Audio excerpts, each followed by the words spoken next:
The art of the bead, including tambour beading, is one of the most beautiful art forms imaginable. Our guest today, Robert Haven, has created works for A-listers and clients worldwide. Many of his works are in museums around the world, as few can apply the art as masterfully as he does.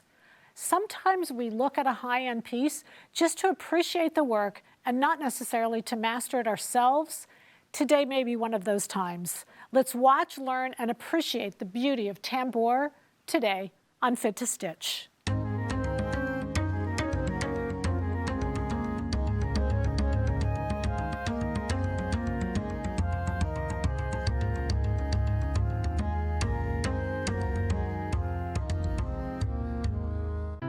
Fit to Stitch is made possible by Kai Scissors,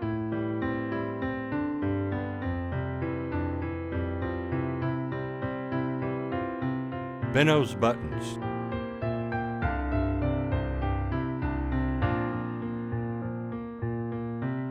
OC Sewing, Orange County,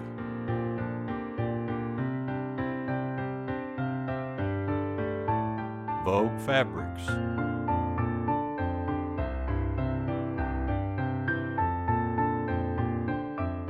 Pendleton,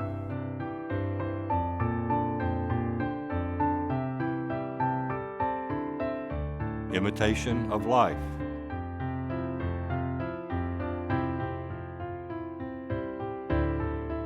and Clutch Nails.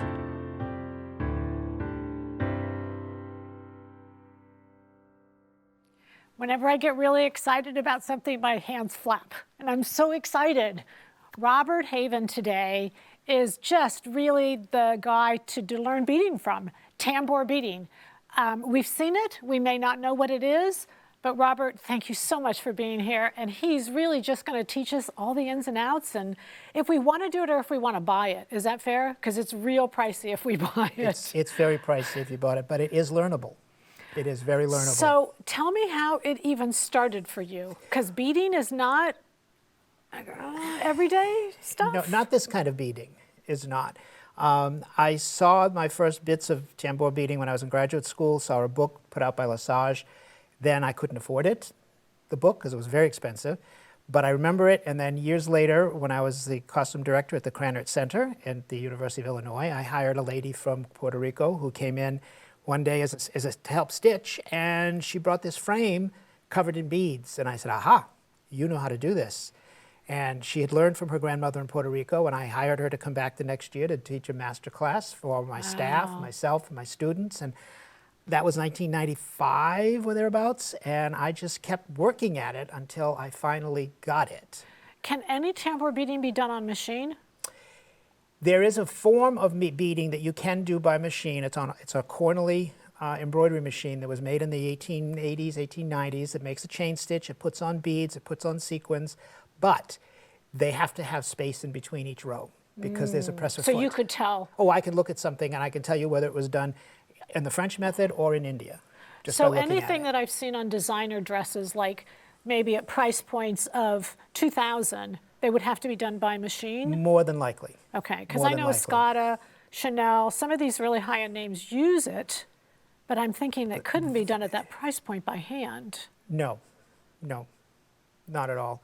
I mean, you could get some basic beading done that way by hand, you know, an element, a collar, cuffs, you know, a motif here and there, but to do a full, heavily embroidered garment, you actually need to do it by hand. That's the best way. So as you teach it, do you think the difficulty is in the actual, or is the expense, I guess, in the actual hours it takes, or is it the difficulty of the work?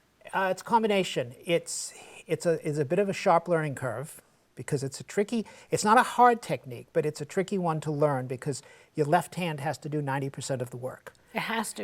You can't reverse it. Well, you can, but the ladies at Lesage would roll their eyes and yes, you'd cause an international incident. And I would imagine, because I know in handwork, sometimes left-handed or right-handed actually looks different in the final product. This doesn't. It's just that anyone who is left-handed, this is the only left-handed only embroidery material, technique that favors left-handed people.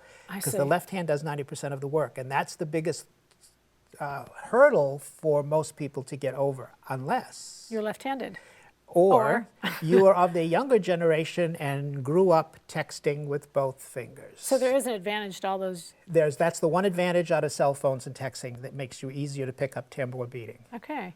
Will you start to show us? You know, and I know I've said it, and I'm sincere in this. Sometimes when we see something, it's not possible in a lifetime, or, you know, it's not possible maybe with our schedules to learn something, but at least we can appreciate it and understand if we like it, then we have to purchase it. Well, but you you can teach it all the But I time. teach it all the time. That's what I spend most of my time doing, teaching the technique. Okay. Because once you learn the technique, the basic stitch, there's thousands of things you can do with it. Let's show us. Let's move over to here. After you. So it's called tambour beating because your fabric is stretched tight as a drum on a frame. And the tighter the fabric can be, the easier it is to stitch so that it doesn't move when you stitch. And it's all worked with a tiny so little hook. tambour meaning drum. It's drum in French, yes. So each piece of the dress Has to be stretched on a frame. So how is yes. that done in a dress or in something like that that's dimensional? You just have to take it apart. You have to do it before you put the dress together. Bingo! my you have goodness. to have your pattern worked out, all of your fitting changes done, so that then you trace your final pattern shape on your fabric, stretch the fabric, do the embroidery, and then Okay, you could be doing this while you're probably talking on the phone. But what? Tell me. yeah. Tell me what I you're doing. did. This is your needle. This is my hook. This is what's doing it's catching the thread, and Okay. between each stitch, I don't know if you can see, but I'm pushing up the bugle bead. Oh, I can. And then see. I put the hook in, wrap the thread around the bead, turn the hook, snap it in place, push against the back, and bring it up, and then bring up another bead. Okay, you said that really fast. Let's do that again. So the beads are underneath, and you push one bead up, and then you make your stitch just to the end of the bead, and you plunge, wrap the thread, turn the hook. Oh, so you right now is when you're going through the bead. No. You just went through the bead. No, you're not going through the bead. You're going just around the thread. Oh. And then you bring the hook up, go forward again, Oh, I see what you're saying. plunge. That's what my Oh, thumb you're is not. doing. I I'm get it. You're wrapping not the going thread. through the bead. No. I That's how they gotcha. do it in India. They put their hook through the bead, and that's why they can't use bugle beads, because their hooks won't go through them. So the mantra is plunge, Okay, wrap, got it. turn, snap, release your thread tension underneath, push against the back of the hook, bring it up, turn forward, and do another one. And that's because there is a little hook there in the There turning is of it. a little hook, and if I you see. don't put pressure on the back of the hook when you go to bring it up, it will catch on the fabric or it'll catch on the thread. This technique is best described as a dance of the hands executed with the precision of the tango and the grace of a waltz. Wow. Because if one little thing is not, see, I'm caught, it's Yeah. because I didn't have my hook lined up. But you can always go back in and pick it up. Go You back can in- if you're clever enough to make sure you don't ever leave, the beads don't leave your hand underneath. Come on, there we see. go. But if you let go of the beads underneath, it's all going to come out. And when you were doing before you started and you put the beads on the thread, did you just figure out how many beads you wanted on that? No, Line? the beads come like this in a big hank, bugle Okay. beads and seed beads. Loose beads are not, well, you can put them on a bead spinner and put your own on, but this is the most efficient way. Okay. You just transfer one strand at a time, because if you have too many beads on here, it creates too much tension in the thread, because the thread's got to come off here through all these beads underneath and then be worked with your hand. And if it's too many, then they twist underneath. So it's one strand at a time, and then when you finish, like when I finish this row, tie I'll them knot it all off, off. and then I'll I start see. another row. I see. And the sequins work same way, except that they're big flat. The big flat sequins, and you're just taking a stitch in between So each how one. do you know your pattern back here? It's just traced on. Oh, you can trace it actually out on just- paper, and this is just pencil lines, because the beads are going to cover them. And how this do you is the know back which of the beads fabric. to put where?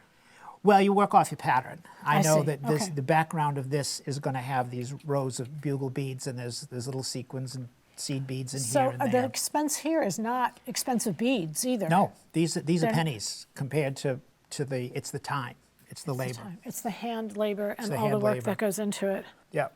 And, Incredible. and the frame can be any size. This is a travel frame. Do you see patterns in tabor beading, like I noticed there's all different patterns. Oh, all kinds. You Are can they do anything. representative of a history or a time frame? No, it's mostly anything? this style. This particular pattern came off of a dress from the actual 20s. And that came off of a book on gold metal embroidery. That was the pattern. And I just liked the pattern. I said, I'm going to do it in beads. And even the colors? You chose all Yeah, those colors and everything? Yep, because I had a lot of them. Let's go look and see what else you've done. This is pretty cool stuff. So this Mine? is, as I say, came off of a 20s dress, Okay. an actual dress from the 20s. And what I did was one of my bucket list projects was to work with a museum. And this was from the Museum of Fashion History in Cambridge, Ontario, where they allowed me to come sit in their gallery for 2 weeks and reproduce this garment. Wow. And the original is on the table, and it's too fragile to be put on a form. That's an amazing honor when you're really recreating, because what gives way is those fabrics. The fabrics Disintegrate. don't last. So we worked through photos to get as close to the beads as possible to the original. And I worked in the gallery so that people could see how these dresses were made in the 20s. And it created quite an interest because I had a great big frame, a 6-foot frame. And I just sat there and worked, and people came in with their little kids and they could get underneath the frame to see what I was doing because they were little. And I had mirrors for the adults because it's not as dignified for them to do that.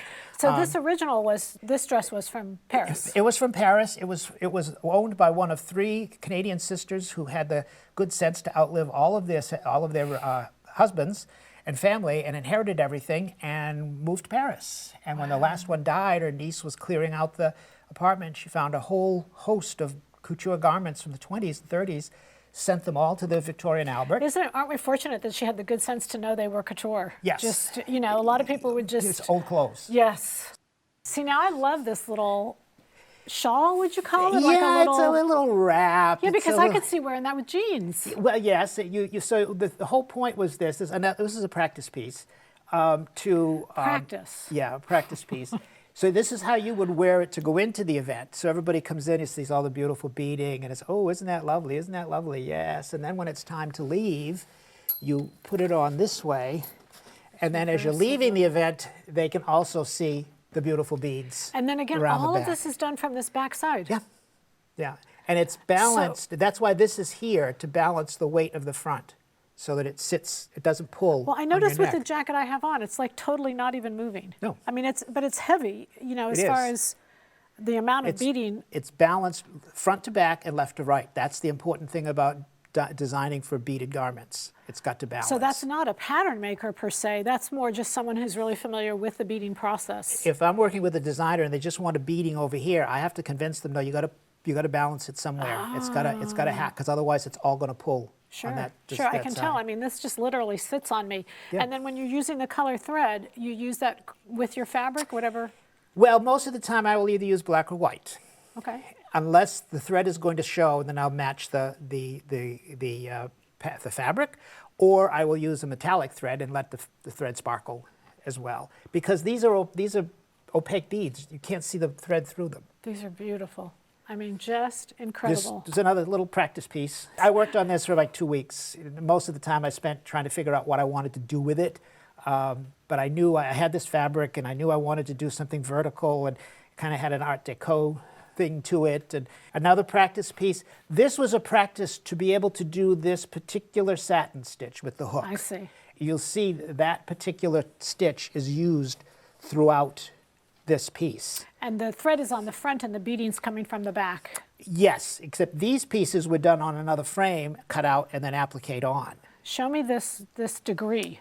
No, it's not a degree. Well, it's but a certificate, and certificate. professional certificate in hand embroidery and tambour beading from Lesage in Paris. And this is the project that you do. This was the preliminary piece, the practice piece, as it were, where you learn all the different techniques, and then you work on this. So before you even got to this, how many hours do you think you just? Oh, I'd practiced it for 10 years before I got to here, but I wasn't. That's I not a couldn't, number of hours. No, I couldn't. Well, off and on. You know, Yes. I couldn't clearly understand why sometimes it worked and why sometimes it didn't. I see. And then I went to Paris, and I didn't tell them I already knew how to use the hook, and that surprised the daylights out of them. But normally people take about 8 months to a year to do this class. It's 150 class hours of instruction. I did it in 8 weeks. And then I did about 300 hours outside of class. I was in Paris for 8 weeks and I never saw Paris. All I saw was the back of that frame. Because I was there, I was on a mission. I was going to do it. And when I left, it was about 98% done.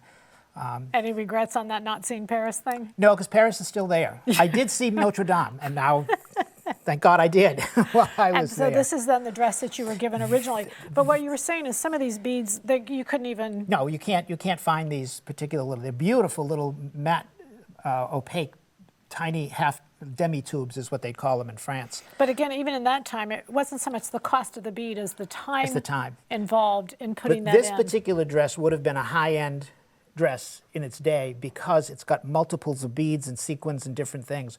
Most of the off-the-rack pieces that were made, and they were made literally, sometimes they could crank out a dress a day, were usually all the same bead. A different design, but all the same bead. So then they didn't have to stop and change and go back So and you forth. would know the difference. Yes. Many would not. No, no. And you can tell that these bugle beads have tarnished, so they're not as sparkly. But when you look at this one, with the light when it hits it, you can imagine what it looked like when it went into a supper club in the 20s. Sure. The dimension, too, of those beads is Yeah. just incredible. So we have a little fun little thing over here. Yeah, so before I did the class at Lesage, I did some more practice, and this was one of my practice pieces. This is practice? 2008 World of Wearable Art entry. It was one of 4 from the Wait, U.S. you said that really fast. 2008 World of Wearable Art in Nelson, New Zealand. It was one of 8. That's a worldwide. It's a worldwide fashion show, art fashion show, and yeah, there was 4 of us from the U.S. that got in that year.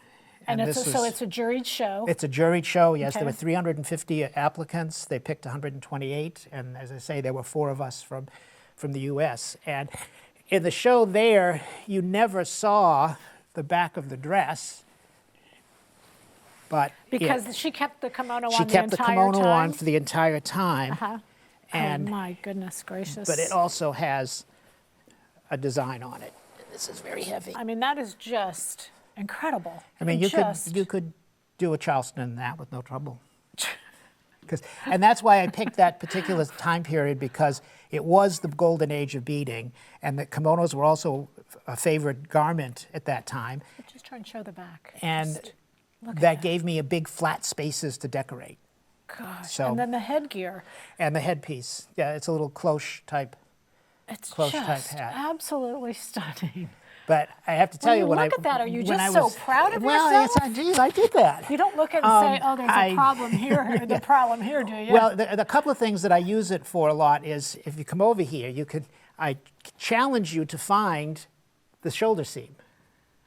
Ah. There is one in there, and there is a dart. There are bust darts, but they're hidden.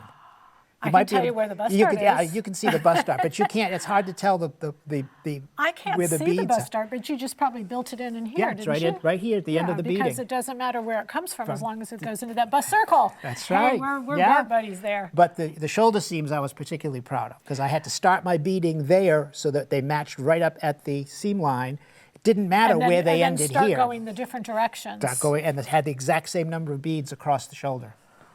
So this is just knowledge on top of knowledge on top of knowledge. It's a lot of knowledge in a lot of arenas. Is that a fair statement? Yes, it's a combination of many years of training as a cutter draper in the theater. So I know patterning, I know construction, I know how things go together, and then applying that knowledge to, okay, how can I hide that seam? And when I'm laying something out, which is important for any embroidery, when I'm laying it out on a garment, I need to know where those seam lines are, where those dart lines are, so that I can either start the embroidery right from there and go away from it, so that when you seam it together, it matches.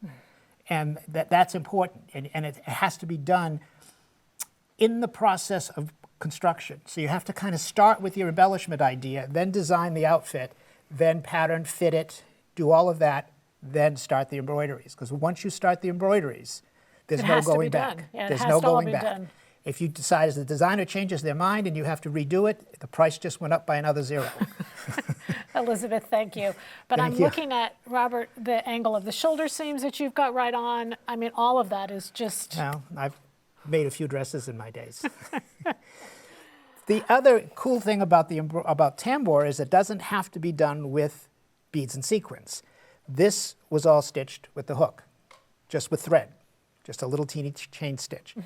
Now, this done by thread, this is done from the right side. From the I don't right. have to work at the back Yeah, no, side, no. and it's just, okay. Because when it's done on the back side, you see a chain stitch, and on the front side with beads, it's just a single See thread. okay. So you turn it over so you get the chain stitch on the front, Oh, I and then it see. fills in. And you can do, Oh. this was all done on the front with the chain stitching and the blending of the colors. Was this done by you? Oh yeah, that's my company logo.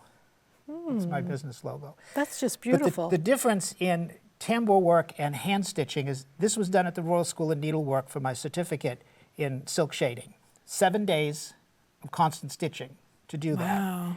This same pattern was done in 10 hours with the hook.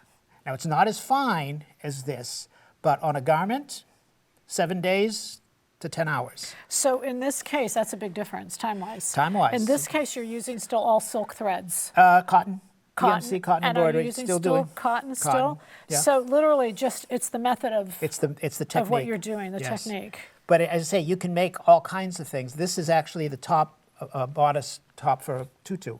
I did it for a tutu class. So that would be how it would work, and you could applique it onto a tutu for performance, take it off, So and on change this one, it. I'm curious, like what's on the front and what's done from the back? This working from the back fascinates me because I think I'm such a visual person. It's hard for me. Do you find that you lose control when you go to the back? No, I can 'Cause you've swap done back. it. I've done it enough. You've practiced a You few can see hours. these huge long stitches here on the back. Yeah. Those are holding on these beads that are underneath all this fluff. So And then you whenever weave the stuff through it. I don't mean to interrupt, but whenever I see layers like this, what comes first, second, third? Like, You put the foundation on, which is the. so you're on the front side. Well, no, you're on the back side because you're putting on these beads. Oh, I see. And then this stuff is woven through the beads. Oh. This is eyelash yarn. Oh, so you've got the beads on And first, then, and yeah, then you and come then in. this wool is woven through the beads to make it a weave to goodness look like gracious. this. And then these petals were taken apart from silk flowers, strung on a thread like a bead, and then put on with, I think we can see it, one, two, three, 4 stitches to put the flowers on. I see, And you just uh-huh, stitch it on like as if it were a. So I'm sure you've heard the word visionary, but you don't have a pattern for this. No, I just started with the neckline. So Like you they- just they literally just draw gave me a neckline of what it's going to be, and then Yeah, they gave me the neckline of a standard tutu, and I said, okay, I will work from that. And so all the class made one of these that they could then applique onto a tutu. but you can also do a little camisole top. Oh, anything. It doesn't have to be. No, it could be anything. Tutus are just worn by not as many people, right? Right. But I don't do tutu stuff, but I could do a little tank top or something like that, a little But camisole. this also makes a fabulous neckline. Yeah, I was going to say, And it's you could just do it with any shape. eyelash knitting yarn woven in. So this is my favorite right here. Yeah, you can 'Cause make. I've never had a I did tiara in my these whole for life. dance people because they're always wearing tiaras and things. But theirs that These they are- made were very stiff and bulky, whereas these are soft wire that can be lay flat. They can work this way. They can go all the way around a little ballet bun. They could also be worn that way on the head, and you could put probably 30 of them in a shoebox, and they're very light. They are very light. I suppose you wouldn't even know they're on your head. So what is it, time-wise? I know I hate to ask you time, but I'm just so amazed at These how took me a patient you little bit are. longer because I was working out the technique. Mm-hmm. But to make another one now, like this one here, I made while I was teaching a class in Toronto. While they were working, I Couple just did hours, it. no Yeah, big I deal, just right? did it with what the materials that I had. Okay. This is incredible. I mean, your talent, this is, the one thing about teaching, I mean, yes, you can teach, but you can't replace how many years of all of this. Well, as I tell my students, I've already made all the mistakes, so you don't have to. Aha, that's the big advantage. Yes. Okay. Robert, thank you so Thank much you. for being here. It's a And you pleasure. forgot that PBS story. That was a good story. That's how I got started embroidering. 1973, out of college, watching PBS in Boston, from WGBH, and Erica Wilson needle playing, and that's what started me on embroidering. And Oh, I've I been love embroidering that. ever So since. it's come full circle. It's come full circle. Back to PBS. Back to PBS, exactly. That's awesome. Thank you. Thank you so much. It's just, I guess I'm fascinated just as to what you can do with a needle and thread. Next time, we'll investigate a little bit of scarf magic. We'll learn the sizes, the shapes, the finishes, the trends in designer scarves. Next time on Fit to Stitch.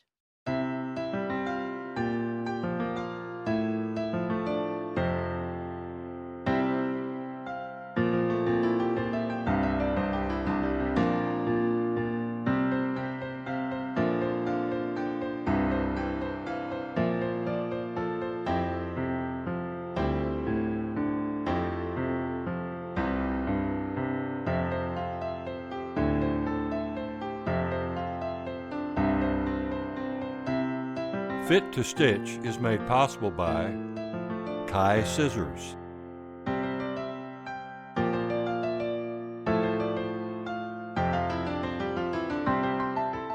Benno's Buttons,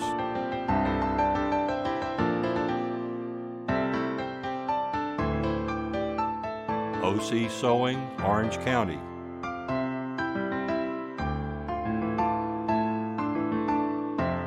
Vogue Fabrics,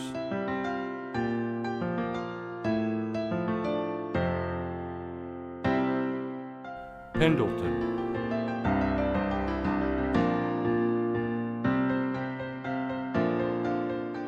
Imitation of Life,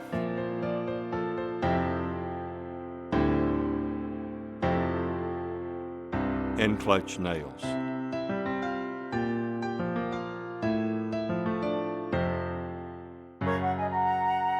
To order a 4-DVD set of Fit to Stitch Series 9, please visit our website at fittostitch.com.